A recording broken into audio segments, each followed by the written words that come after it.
6 अगस्त 1945 यानी कि लगभग आज से 79 साल पहले अमेरिका ने जापान के हिरोशिमा पर परमाणु हमला किया।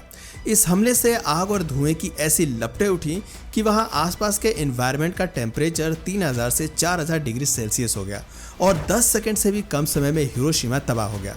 हजारों लोग भाप बनकर उड़ गए, लोग मकानों की दीवारों में चिपक गए। रिपोर्ट्स के मुताबिक इस हमले से महज कुछ ही मिनट में 70,000 लोगों की जान चली गई थी। पर हैरानी की बात तो यह है कि इतनी बड़ी तबाही के बाद भी अमेरिका रुका नहीं। हिरोशिमा पर बम गिराने के ठीक 3 दिन बाद उसने 9 अगस्त 1945 को जापान के नागासाकी पर भी परमाणु हमला कर दिया, जिसमें 74,000 लोग मारे गए। अमेरिका ने हिरोशिमा पर जिस बम को गिराया था उसका नाम लिटिल बॉय था, जबकि नागासाकी पर गिराया गया बम फैट मैन था। ये दोनों ही बम इतने ताकतवर थे कि उन्होंने जापान को अपाहिज बना दिया। देखते ही देखते जापान पूरी तरह से तबाह हो गया। आज भी वहां जाने पर वहां की सड़कें और दीवारों पर आपको इन परमाणु हमलों के निशान देखने को मिल जाएंगे। लेकिन इन सब के बीच सबसे बड़ा सवाल यह है कि इतनी बड़ी तबाही मचाने वाले इन न्यूक्लियर वेपन्स को बनाने वाला शख्स कौन था, और सबसे ज़रूरी उन्हें इस घातक हथियार को बनाने का ख्याल कब और कैसे आया था। दोस्तों, अगर आप भी इन सवालों का जवाब जानना चाहते हैं और अपने ज्ञान को बढ़ाना चाहते हैं और कुछ नया सीखना चाहते हैं तो हमारे साथ इस वीडियो में अंत तक बने रहें। दोस्तों, सबसे पहले तो आप ये जान लीजिए कि हिरोशिमा और नागासाकी पर गिराए गए न्यूक्लियर वेपन्स को अमेरिका ने मैनहट्टन प्रोजेक्ट के तहत तैयार किया था, और इस प्रोजेक्ट को सफल बनाने में अगर किसी साइंटिस्ट का सबसे बड़ा योगदान था तो वो थे जूलियस रॉबर्ट ओपेनहाइमर। और ये बात सिर्फ मैं कह नहीं रहा, इनफैक्ट मैनहट्टन प्रोजेक्ट में उनके साथ काम करने वाले जर्मी बर्नस्टीन ने भी अपनी biography portrait of an enigma में लिखा है कि अगर ओपेनहाइमर न होते तो कोई और शख्स परमाणु बम की कल्पना को साकार नहीं कर सकता था। दोस्तों, यहाँ हम हिरोशिमा और नागासाकी में तबाही मचाने वाले लिटिल बॉय और फैटमैन के बारे में बात कर रहे हैं। उससे पहले आइए हम रॉबर्ट ओपेनहाइमर के बारे में थोड़ी सी जानकारी हासिल कर लेते हैं, जिन्होंने इन दोनों न्यूक्लियर वेपन्स को बनाया था। दोस्तों, रॉबर्ट ओपेनहाइमर का जन्म 22 अप्रैल 1904 में अमेरिका के न्यूयॉर्क सिटी में एक यहूदी परिवार में हुआ था। इनका पूरा परिवार जर्मनी से आकर अमेरिका में बसा हुआ था। रॉबर्ट बचपन से ही काफ़ी टैलेंटेड थे। उन्होंने अपने 3rd और 4th दोनों क्लासेस की स्टडी सिर्फ 1 ईयर में कंप्लीट कर ली थी। इवन 9 साल की उम्र में उन्होंने ग्रीक और लैटिन लिटरेचर को पढ़ना भी स्टार्ट कर दिया था, और जब वो 8th स्टैंडर्ड में थे तब उन्होंने पूरे साल की स्टडी सिर्फ हाफ ईयर में ही कंप्लीट कर ली थी। रॉबर्ट की इंटेलेक्चुअल कैपेबिलिटीज़ इतनी एडवांस थी कि 12 साल की उम्र में ही न्यूयॉर्क मिनरोलॉजिकल क्लब ने उन्हें अपने यहाँ लेक्चर देने के लिए इनवाइट कर दिया था। अब आप खुद सोच सकते हैं कि रॉबर्ट कितने ज़्यादा टैलेंटेड थे। हालांकि टैलेंटेड होने के बाद भी रॉबर्ट के लाइफ में प्रॉब्लम्स कम नहीं थी। दरअसल स्कूल के दिनों में रॉबर्ट के बाल लंबे हुआ करते थे। उनके हाव भाव और चलने बोलने का तरीका भी बाकी लड़कों से थोड़ा अलग था। साथ ही वो काफ़ी ज़्यादा सेंसिटिव भी थे। वो छोटी छोटी बातों को दिल से लगा लेते थे और रोने लगते थे। उनके इस नेचर की वजह से ही उनके क्लासमेट्स उन्हें क्यूटी कहकर बुली किया करते थे। हालांकि रॉबर्ट को इसका काफ़ी ज़्यादा बुरा भी लगता था, लेकिन वो अपनी फीलिंग्स को किसी के साथ शेयर नहीं करते थे। समय बीतता गया और समय के साथ साथ बच्चों का टॉर्चर भी उनके लिए बढ़ता गया। हालांकि इस टॉर्चर की हद तो उस समय पार हो गई जब 14 साल की उम्र में रॉबर्ट अपने क्लासमेट्स के साथ एक समर कैंप में गए। इस समर कैंप के दौरान उनके कुछ क्लासमेट्स ने मिलकर उनके सारे कपड़े निकाल दिए और उनके प्राइवेट पार्ट पर हरा रंग लगाकर उन्हें आइस हाउस में बंद कर दिया, जहां पर कड़कती ठंड में सारी रात उन्होंने बिना कपड़ों के बिताई। दोस्तों, ऐसे सिचुएशन में अगर कोई सामान्य बच्चा होता तो वो हिम्मत हार जाता और शायद कोई बड़ा कदम भी उठा लेता, लेकिन रॉबर्ट उनमें से नहीं थे। इस इंसिडेंट के बाद उन्होंने अपने पेरेंट्स को एक लेटर लिखा, जिसमें उन्होंने बच्चों की शिकायत करने की जगह अपने पेरेंट्स को ये कहा कि वो अपने समर कैंप को काफ़ी इंजॉय कर रहे हैं और उनके क्लासमेट्स डेली उन्हें लाइफ लेसन्स देते हैं। जस्ट इमेजिन, रॉबर्ट बचपन से ही कितने ज़्यादा समझदार थे। साल 1922 में उन्होंने हार्वर्ड यूनिवर्सिटी में एडमिशन लिया और केमिस्ट्री से अपना ग्रेजुएशन कंप्लीट किया। लेकिन इस दौरान उन्होंने महसूस किया कि उनका इंटरेस्ट केमिस्ट्री से ज़्यादा फिजिक्स में है। इसलिए जैसे ही उनका ग्रेजुएशन कंप्लीट हुआ वो इंग्लैंड की यात्रा पर निकल गए और साल 1925 में उन्होंने कैम्ब्रिज यूनिवर्सिटी में एडमिशन ले लिया और Nobel prize winner J Thomson के अंडर में फिजिक्स में अपनी स्टडी शुरू की। हालांकि शुरुआत में रॉबर्ट सर अर्नस्ट रुदरफोर्ड के अंदर में स्टडी करना चाहते थे, जिन्हें the father of nuclear physics and chemistry के तौर पर जाना जाता है, लेकिन उन्होंने रॉबर्ट को रिजेक्ट कर दिया, जिसके बाद रॉबर्ट को जे थॉमसन के अंडर में पढ़ाई करनी पड़ी। आगे चलकर रॉबर्ट ने जर्मनी के गोटिंजन यूनिवर्सिटी से क्वांटम फिजिक्स में पीएचडी की डिग्री भी ली। 1927 में डॉक्टरेट की डिग्री लेने के बाद वो अमेरिका लौट आए और 1929 में बर्कली में कैलिफोर्निया यूनिवर्सिटी और कैलिफोर्निया इंस्टीट्यूट ऑफ टेक्नोलॉजी में पढ़ाना शुरू किया। साथ ही उन्होंने ब्लैक होल पर भी अपनी स्टडी स्टार्ट कर दी, जिसमें उन्होंने आइंस्टाइन की जनरल रिलेटिविटी थ्योरी, जो कि कई बार रिजेक्ट हो चुकी थी, उसी थ्योरी को यूज करके उन्होंने ये साबित कर दिया कि यूनिवर्स में ब्लैक होल एग्जिस्ट करते हैं। उनके इस रिसर्च के सामने आने के बाद दुनिया के सभी साइंटिस्ट यूनिवर्स को एक नई नजरिए से देखने लगे। साथ ही रॉबर्ट की पॉपुलैरिटी भी काफी ज्यादा बढ़ गई। लेकिन इन सब के बीच रॉबर्ट की मेंटल हेल्थ धीरे धीरे खराब होने लगी। बचपन से ही अपने दोस्तों द्वारा मिला ट्रॉमा, सर अर्नस्ट रदरफोर्ड से मिला रिजेक्शन और जरूरत से ज्यादा मेंटल प्रेशर अब रॉबर्ट की मेंटल हेल्थ को इफेक्ट कर रही थी। और एक समय ऐसा भी आया जब रॉबर्ट की मेंटल हेल्थ इतनी खराब हो गई कि उन्होंने अपने बेस्ट फ्रेंड तक को जान से मारने की कोशिश की। दरअसल एक बार उनके फ्रेंड ने मजाक में उनसे कहा कि वो उनकी गर्लफ्रेंड से शादी करना चाहते हैं। इस पर ओपेनहाइमर को इतना गुस्सा आया कि उन्होंने अपने फ्रेंड का गला दबाकर उसे मारने की कोशिश की।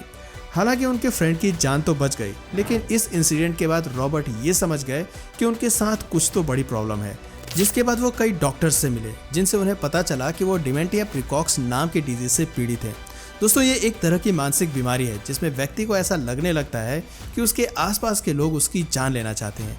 ऐसे सिचुएशन में व्यक्ति डर में जीने लगता है, वो हर समय इनसिक्योर फील करता है। रॉबर्ट के साथ भी सेम प्रॉब्लम्स थी, लेकिन हैरानी की बात यह थी कि उन्होंने अपनी इस बीमारी को अपने काम पर कोई असर नहीं पड़ने दिया।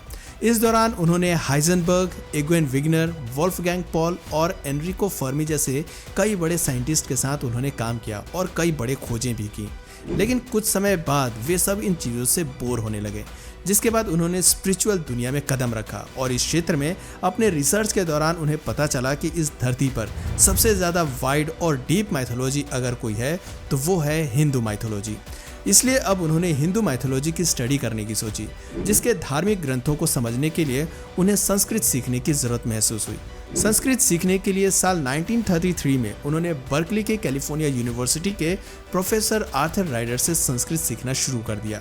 आर्थर राइडर ने ही उन्हें भगवत गीता पढ़ने की सलाह दी। उनके इसी सलाह ने रॉबर्ट की लाइफ को बिल्कुल चेंज कर दिया और उन्हें एक नई पहचान दिलाई। लोग उन्हें father of the atomic bomb के नाम से जानने लगे।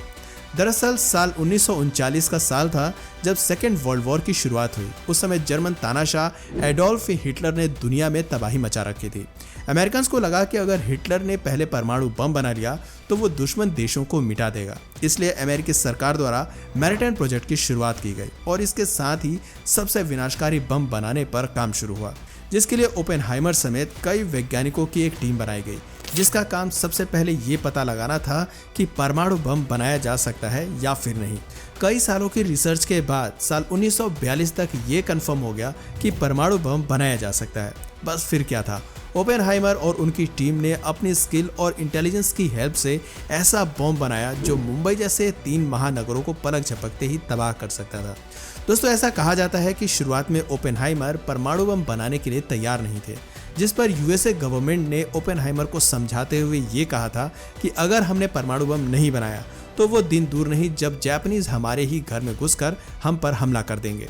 यूएसए गवर्नमेंट की ये बातें सुनकर ओपेनहाइमर को भगवत गीता का वो श्लोक याद आ गया था जिसमें अर्जुन कुरुक्षेत्र में अपने भाइयों के खिलाफ जंग लड़ने से मना कर रहे थे। तब श्री कृष्ण अर्जुन को समझाते हुए कहते हैं, तुम्हें न चाहते हुए भी इस जंग को लड़ना होगा क्योंकि यही तुम्हारा धर्म है। इस धरती पर कब कौन कितने समय तक जीवित रहेगा ये सब कुछ भगवान के हाथ में है, ना कि तुम्हारे हाथ में। अगर अर्जुन तुम उन्हें नहीं भी मारते हो तो मैं खुद उन्हें मार दूंगा। उनका मरना तो तय है, इसलिए तुम सिर्फ अपना कर्म करो।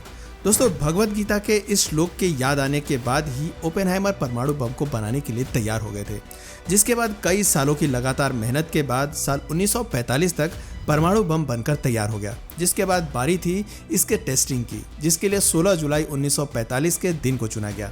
जगह थी न्यू मैक्सिको, यूएसए और समय था 5:45 AM। उस समय ओपेनहाइमर बहुत ज़्यादा नर्वस थे, लेकिन जैसे ही दुनिया के पहले एटॉमिक बम की टेस्टिंग की गई, ये एक्सप्लोजन इतना विशाल था कि उससे 11 किलोमीटर ऊंचा यानी कि 8 बुर्ज खलीफा जितना लंबा मशरूम क्लाउड बना था। उसमें से 21 किलो टन TNT जितनी एनर्जी रिलीज हुई थी। ये अब तक देखा गया सबसे बड़ा विस्फोट था। उसकी चमक सूर्य से भी अधिक थी। इस विस्फोट ने एक जोरदार झटका भी पैदा किया था, जिसे 160 किलोमीटर दूर तक महसूस किया गया था। कहा जाता है कि ये विस्फोट इतना चमकदार था कि उसे देखकर ओपेनहाइमर को गीता का एक अन्य श्लोक याद आ गया था, और ये श्लोक था, अगर हजारों सूर्य का प्रकाश एक साथ आकाश में फूट पड़े तो जो रोशनी दिखाई देगी वैसी रोशनी भगवान विष्णु से आती हुई दिखाई देती है। इस श्लोक से आप ये तो समझ गए होंगे कि ओपेनहाइमर हिंदू धार्मिक ग्रंथ गीता से कितने ज्यादा प्रभावित थे। हालांकि अपने इन्वेंशन को सफल होता देखकर ओपेनहाइमर काफी ज्यादा खुश भी थे। कहा जाता है कि टेस्टिंग वाली जगह से आने के बाद जब ओपेनहाइमर गाड़ी से उतरे तो उनकी चाल में ऐसी अकड़ थी कि मानो वो दुनिया जीत कर आ रहे हों। और देखा जाए तो ये सच भी था। अपने विनाशकारी हथियार की ताकत से उन्होंने दुनिया को जीत भी लिया था। खैर, जिस हिटलर के खौफ से अमेरिका ने इस बम को बनाया था, उस हिटलर ने बम की टेस्टिंग के करीब 2.5 महीने पहले ही खुदकुशी कर ली थी, जिससे जर्मनी ने भी हथियार डाल दिए थे। हालांकि एशिया में युद्ध जारी था क्योंकि जापान ने अभी तक हार नहीं मानी थी। ऐसे में जापान से सरेंडर कराने के लिए अमेरिका ने उसके 2 प्रमुख शहरों हिरोशिमा और नागासाकी पर लिटिल बॉय और फैट मैन नामक बम गिरा दिए, जिसमें लाखों लोग मारे गए और अंत में जापान को आत्मसमर्पण करने के लिए मजबूर होना पड़ा।